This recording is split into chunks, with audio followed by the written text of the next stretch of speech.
সুপ্রভাত সকলকে, আমার চ্যানেলের আরেকটি নতুন ব্লগে আপনাদের সকলকে স্বাগত। আজ সোমবার, কাল তো পয়লা বৈশাখ গেছে, আর কাল সকালের ব্রেকফাস্টে লুচি তরকারি এইসব খাওয়া হয়েছে বলে অর্ণব বলল আজকে ব্রেড খাবো।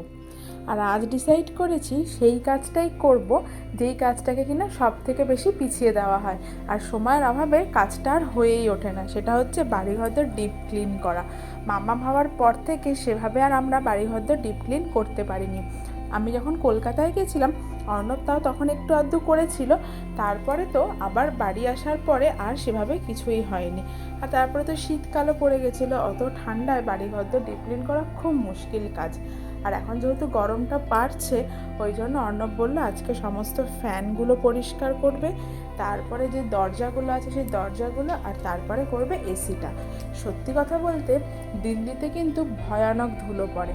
মানে আজ যদি ঘর মুছি সকালবেলাতে, দুপুরবেলা কি বিকেলবেলার দিকে যদি খালি পায়ে ঘরে হাঁটা হয়, দেখা যাবে পায়ের তলা পুরো কালো হয়ে গেছে, এতটাই ধুলো এখানে হয়। আর গরমকালে আমি একটা জিনিস খেয়াল করে দেখেছি, দিল্লিতে কি হয় না, একটা ধুলোর ঝড় মতো ওঠে ঠিক বিকেলবেলার দিকটাতে, মানে এই 5:30 6টা নাগাদ ঠিক ওঠে ধুলোর ঝড়টা, যেটাকে কিনা আক্ষরিক নাম হচ্ছে যার আন্ধি। তো সেইটাই একটা ধুলোর ঝড় মতো, মানে পুরো স্পষ্ট বোঝা যায়। যেহেতু আমরা 5তলায় থাকি, বাইরে ব্যালকনি দিয়ে তাকালে স্পষ্ট বোঝা যায় যে একটা ধুলোর ঝড় মতো উঠেছে। আর পুরো ব্যালকনি থেকে পুরো ধুলোগুলো চারিদিক থেকে ঘরের মধ্যে ঢুকতে থাকে। যতই দরজা বন্ধ করে দিই না কেন, যেহেতু এখানে দরজাগুলোর ওপরে কাঁচ মতো লাগানো আছে লাইট আসার জন্য, তাই জন্য কি হয় না, সারা ঘরময় ধুলো ধুলো হয়ে যায়। আর সেগুলোই জমতে জমতে দরজা, তারপরে মানে জানলা সমস্তগুলোর উপরে এতটাই ধুলোর পরত পড়ে গেছে যে কি বলবো। তাই অর্ণব বলল যে সকালে বেশি ব্রেকফাস্টের ঝামেলা করতে হবে না, এগুলো পরিষ্কার করি, কারণ আমার মেয়েকেও দেখতে হবে। ওই যে মেয়েকে তো প্র্যাম্পে বসিয়ে রেখেছি, ও প্র্যাম্পে বসে বসে টিভি দেখছে। আজকে তো একটু টিভি চালিয়ে দিয়েছি, নয়তো আর এদিকে দুপুরে রান্নাও হবে না আর অর্ণবের কোনো কাজও হবে না। আপনাদের সাথে কথা বলতে বলতে অর্ণবকে ওর ব্রেডটা দিয়ে এসেছি। ও বললো ও পিনাট বাটার দিয়ে খাবে, তাই পিনাট বাটার লাগিয়ে ওকে ওর ব্রেডটা দিয়ে এসেছি। আর আমি খাবো ঘি দিয়ে, তাই ব্রেডে লাগিয়ে নিচ্ছিলাম ঘি। ঘি অথবা বাটার দিয়ে ব্রেড খেলে আমার আবার চিনি না দিলে ঠিক পোষায় না, তাই একটু চিনি ছড়িয়ে নিচ্ছিলাম। অর্ণব এবার এসছে আমাদের বেডরুমে যে জানলাটা আছে ওইটা পরিষ্কার করে নিতে। আমাদের ওই যে মাস্টার বেডরুমটা আছে ওইটাতে ছাড়া কিন্তু অপর যে বেডরুমটা আছে ওটাতে কোনো জানলা নেই। দিল্লিতে যেহেতু একটা দেওয়ালের সাথে আর একটা দেওয়াল লাগানো থাকে, মানে দুটো বাড়ির মধ্যে একটা দেওয়াল থাকে কমন, তো তাই জন্য কি হয় না, জানলাগুলো একটাই রাখা হয়। তবে যদি 3 BHK ফ্ল্যাট হয় তাহলে দুটো বেডরুমে থাকে জানলা, আর একটা বেডরুমে কিন্তু জানলা থাকলেও সেটা খোলা যায় না।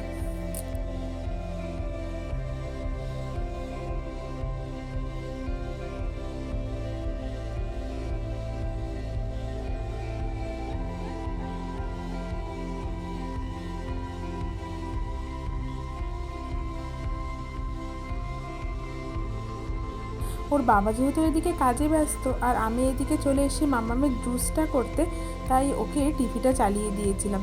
ও কিন্তু পা দুলিয়ে দিলে গোপাল ভাঁড় দেখছে।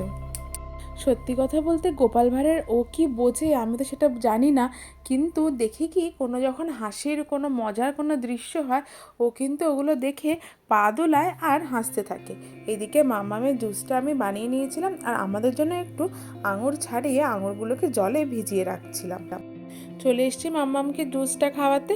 মাম্মামকে জুস খাইয়ে আবার দুপুরে রান্নার ব্যবস্থা করতে যেতে হবে।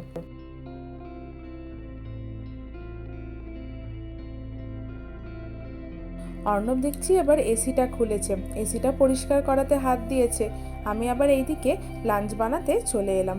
আজকে ভাবলাম একটু পনির বাটার মশালা বানাবো। পনিরটা একদিন হলো ফ্রিজে রয়েছে, আর ওটাকে বাসি করতে চাইলাম না, তাই কিছু পেঁয়াজ আর টমেটো নিয়ে নেব, সাথে নিয়ে নেব কিছুটা রসুন। পনির বাটার মশালার সাথে কিন্তু ওই জিরা রাইস বা তারপরে রুটি পরোটা এইগুলোই খেতে বেশি ভালো লাগে, তাই দুপুরে আজকে জিরা রাইস বানিয়ে নেব পনির বাটার মশালার সাথে। যাই দেখি অর্ণব আবার কেন ডাকছে। কারণ ওইটাও পরিষ্কার করছো না, ওইটাও পড়ছে খাটে। এই ঘরটা পুরো ঝেড়েছো, পুরো ধুলোটা বেডশিটে গিয়ে পড়েছে।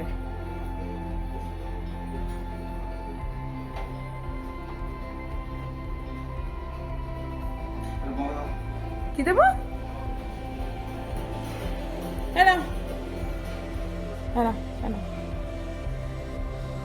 ব্রাশটাকে ভিজিয়ে দিচ্ছ?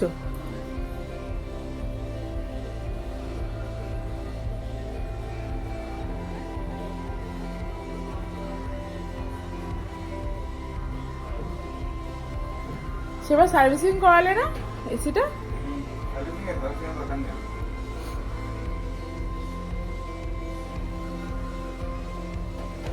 নতুন আছে ভাই, আমার সার্ভিসিং আমার কিছু নিয়ে আমি দেখে নিলাম। নেক্সট সার্ভিসিং করাবো।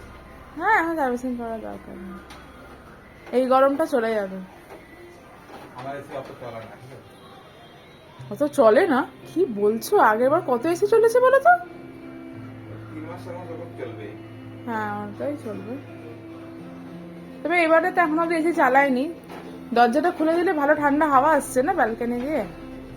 দেখো না, পরিষ্কার করে যে গিয়েছিলাম এইটা, আমি ছুটি গেলাম না, পরিষ্কার করে এলাম, ওইটা তো খুব বেশি ময়লা বসেনি, জমেছে কিন্তু এর থেকেও বেশি ময়লা জমা না, কারণ এসি চলে। আমি এসিটা চালাও, ফুল পেজ চালাবো, তো তার আগে ঘরটা পরিষ্কার করে দিলে কি হবে না সুবিধা? হ্যাঁ, ধুলোটা ইয়ে হবে না।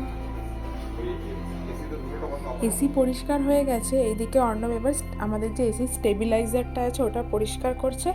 এবার পুরো ঘরটা ক্লিন করা হয়ে গেলে আমি বিছানার চাদরটা বদলে দেব।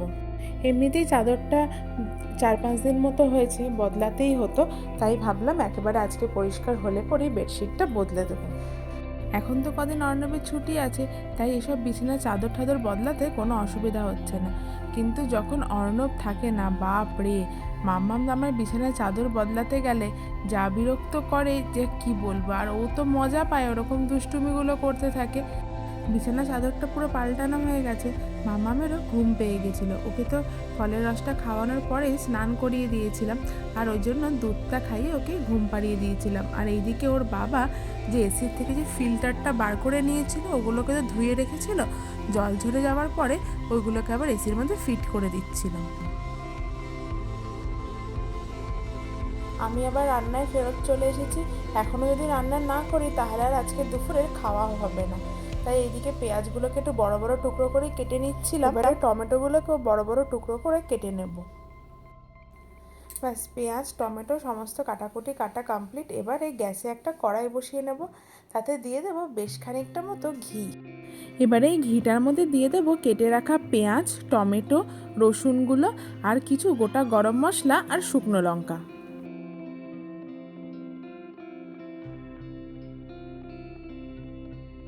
এবারে ভালো করে নাড়াচাড়া করে এগুলোকে বেশ কিছুক্ষণ ধরে ভেজে নেব। সবজিটাকে আরেকটু স্পাইসি বানানোর জন্য দিয়েছিলাম গোলমরিচ, আর তারপরে নুন দিয়ে দিয়েছিলাম যাতে তাড়াতাড়ি মজে যায়। আর একটু সিদ্ধ সিদ্ধ মতো হয়ে গেলে পরেই এটাকে আমি দিয়ে দেবো মিক্সিং জারে, আর তারপরে এটার একটা ফাইন পেস্ট আমি বানিয়ে নেব। তবে অবশ্যই মশলাটা ঠান্ডা হওয়ার অপেক্ষা করতে হবে, ঠান্ডা হলে পরে বাটবো। আর তার এইদিকে আমি ততক্ষণে পনিরগুলো সাইজ করে কেটে নিচ্ছিলাম। বাটার পনিরে কিন্তু পনিরগুলোকে ভাজা হয় না, কাঁচাই রাখা হয়, তাই জন্য একটু বড় বড় টুকরো করেই কাটবো, যাতে গ্রেভিতে দিলে পরে পনিরগুলো ভেঙে না যায়। মশলাটা এখনও ঠান্ডা হয়নি, তাই জন্য ভাবলাম মাম্মামের খাবারটাও বানিয়ে নিই। আজকে মাম্মামকে পনির দিয়ে কুমড়ো আর আলু দিয়ে একটা খিচুড়ি মতো বানিয়ে দেবো। কুমড়ো আর আলুগুলোকে তাই এখানে ফাটাফাট কেটে নিচ্ছিলাম, তারপরে ধুয়ে জল ঝরিয়ে রেখে দেবো। আমাদের যেহেতু বাসমতি রাইসে জিরা রাইস বানাবো, তাই জন্য মাম্মামের জন্য সাধারণ সিদ্ধ চাল আমি আলাদা করে নিয়ে নিচ্ছিলাম। আর এবারে গ্যাসে একটা প্রেসার কুকার গরম করে তাতে একটু ঘি দিয়ে আলু আর কুমড়োগুলোকে দিয়ে দিলাম। এবারে একটু নাড়াচাড়া করে ধুয়ে রাখা চালটাও দিয়ে দেবো। তারপরে আরও বেশ কিছুক্ষণ নাড়াচাড়ার পরে দুটো কেটে রাখা পনিরের কিউব আমি দিয়ে বেশ কিছুক্ষণ নাড়াচাড়া করে একটু জল দিয়ে ঢাকনা বন্ধ করে প্রায় 10 থেকে 12টা মতো সিটি মারব।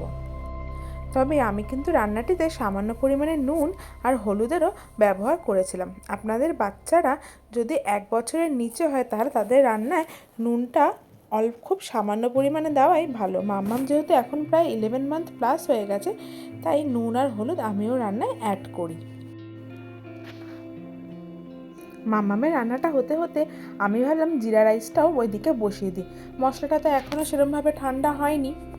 আমাদের এখানে কোমাটে একটা বিরিয়ানির চাল বলে আলাদা রকম একটা চালই পাওয়া যায়, বেশ লম্বা লম্বা আর ভালো হয় চালটা, তো সেটা দিয়েই আজকে আমরা জিরা রাইসটা বানাবো। এদিকে মামামের খাবারটা হয়ে গেছিলো বলে স্ম্যাশ করে আমি রেখে দিচ্ছিলাম। এরপরে জিরা রাইসের জন্য ভাতের চালটা বসিয়ে দিলাম। এতক্ষণে মশলাটা ঠান্ডা হলো, এবার মশলাটাকে একটা ভালো করে পিষে নিয়ে ফাইন পেস্ট বানিয়ে নেব।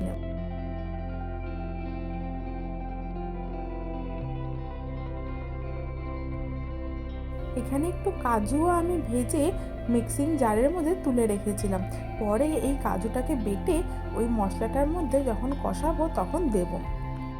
কড়াইতে আবার আমি দিয়ে দিলাম একটু ঘি, আর তারপরে ঘিটা গরম হলে পরে দিয়ে দেবো ওই বেটে রাখা মশলাটা। যদিও এটা পনির বাটার মশলা, কিন্তু আমি না বাটারের জায়গাতে ঘি ইউজ করি, কেন জানি না এই পনির বাটার মশলাতে যদি বাটার দেওয়া হয় সেই ফ্লেভারটা আমার ঠিক ভালো লাগে না। এবারে দিয়ে দিয়েছি মশলাটা, আর মশলাটাকে বেশ ভালো করে কষিয়ে নেব। মশলাটা বেশ খানিকটা কষিয়ে এলে দিয়ে দেবো বেটে রাখা কাজুর পেস্টটাও। এবারে এতে দিয়ে দেবো নুন, হলুদ, একটুখানি গুঁড়ো লঙ্কা, কেন ঝালটা একটু কম হয়ে গেছিলো, আর কালারের জন্য দিয়ে দেবো কাশ্মীরি রেড চিলি পাউডার। এবারে ভালো করে নেড়ে চেড়ে আর একটু জল অ্যাড করে বেশ কিছুক্ষণ ধরে কষাতে থাকবো, যতক্ষণ না এটার কালারটা একদম চেঞ্জ হয়ে যাচ্ছে আর কাঁচা গন্ধটা চলে যাচ্ছে। এইদিকে আবার মাম্মামেরও খাবার সময় হয়ে গেছিলো, তাই ওর খাবারটা বেড়ে দিচ্ছিলাম। তারপরে আমাদের জিরা রাইসটা বসিয়ে নিয়ে আর ওদিকে পনির বাটার মশলাটা হলে আমরাও খেতে বসে যাব। পনির বাটার মশলার মশলাটা যতক্ষণ কষছে ততক্ষণ ভাবলাম জিরা রাইসটা বানিয়ে নিই। কড়াইতে একটু ঘি গরম করে নিয়েছি, আর তার মধ্যে বেশ খানিকটা জিরে আর একটু ফ্রোজেন করে রাখা মটরশুঁটি ছিল আমার কাছে, সেইটা দিয়ে দিয়েছিলাম। নাড়াচাড়া করে একটু মটরশুঁটিগুলো সিদ্ধ হয়ে গেলে পরেই বানিয়ে রাখা যে ভাতটা আছে সেই ভাতটা দিয়ে দেবো। দেখুন ভাতটা কত ঝরঝরে হয়েছে, আসলে চালটাই এত ভালো যে ভাতটা ভীষণ ঝরঝরে হয়, আর এইরকম ঝরঝরে চালেই কিন্তু জিরা রাইস, পোলাও অথবা বিরিয়ানি খেতে ভালো লাগে। জিরা রাইস হতে হতে এদিকে পনির বাটার মশলার যে মশলাটা ছিল সেইটাও একদম ভালো মতো কষে গেছে। দেখুন কত সুন্দর কালারটা এসছে। এবারেতে দিয়ে দেবো টুকরো করে রাখা পনিরগুলো, তবে পনিরের টুকরোগুলো দিয়ে আর বেশি নাড়াবো না, যাতে পনিরের টুকরোগুলো আবার ভেঙে গেলে ভালো লাগবে না আর খেতে। তাই অল্প একটু নাড়িয়ে চাড়িয়ে একটু কাসুরি মেথি দিয়ে রান্নাটা নামিয়ে নেব। কাসুরি মেথি দু হাতে ভালো করে ক্রাশ করে রান্নায় দিলে স্মেলটা কিন্তু আরও ভালো হয়, আর ফ্লেভারটাও আরও অনেক বেশি এনহ্যান্স করে। আর এই যে আমার পনির বাটার মশলা একদম রেডি। অপরদিকে জিরা রাইসটাও পুরোপুরি রেডি হয়ে গেছে, আর ফ্রিজ থেকে বার করে নিয়েছিলাম একটুখানি ঘরে পাতার দই। এবারে আমরা দুজনে খেতে বসে যাব। চলুন খাবারটা তাহলে বেড়ে নিই। প্রথমে অর্ণবকে দিয়ে দেবো, তারপরে আমি নিয়ে বসে যাব। আসলে আমরা দুজন একসাথে খেতে বসলে আমার মুশকিল হয়ে যায়, মাম্মামকে কে দেখবে। আর এই দেখুন, দেখেছেন বাইরের ওয়েদারটা কি হয়েছে, হঠাৎ করেই দেখছি এরকম মেঘ করে সে বৃষ্টি শুরু হয়ে গেছে। ভিডিও শুরুতেই যে আমি আন্ধির কথা বলছিলাম, আন্ধি উঠলে কিন্তু আশপাশটা এইরকম হয়ে যায়, আর আন্ধি হওয়ার পরে কিন্তু পুরো ওয়েদারটা ভীষণভাবে ঠান্ডা আর চিল্ড হয়ে যায়। ওয়েদারটা হঠাৎ করে এরকম চিল্ড হয়ে যাওয়াতে খাবারটা খেতেও কিন্তু একটু বেশিই ভালো লাগছিলো। এরকম ঠান্ডা ঠান্ডা ওয়েদারে গরম গরম জিরা রাইস আর পনির বাটার মশলা কিন্তু খেতে বেশ ভালোই লাগে। দুপুরের খাওয়া দাওয়া হয়ে গেলে পরে ব্যালকনিতে দাঁড়িয়ে কিছুক্ষণ বৃষ্টি দেখছিলাম, আর এত সুন্দর ঠান্ডা ঠান্ডা হাওয়া আসছিল, মনটা একদম জুড়িয়ে যাচ্ছিল। ব্যালকনির দরজাটা খোলা রেখেছিলাম বলে ঘরের মধ্যেও ঠান্ডা হাওয়া আসছিল, আর এই ঠান্ডা হাওয়ায় মামাম দেখো নিজে নিজে এরকম উল্টো হয়ে দেখি ঘুমিয়ে পড়েছিল। আর ঘরটা বেশ ভালোই ঠান্ডা হয়ে গেছিলো বলে ওর গায়ে একটা ঢাকাও দিয়ে দিয়েছিলাম।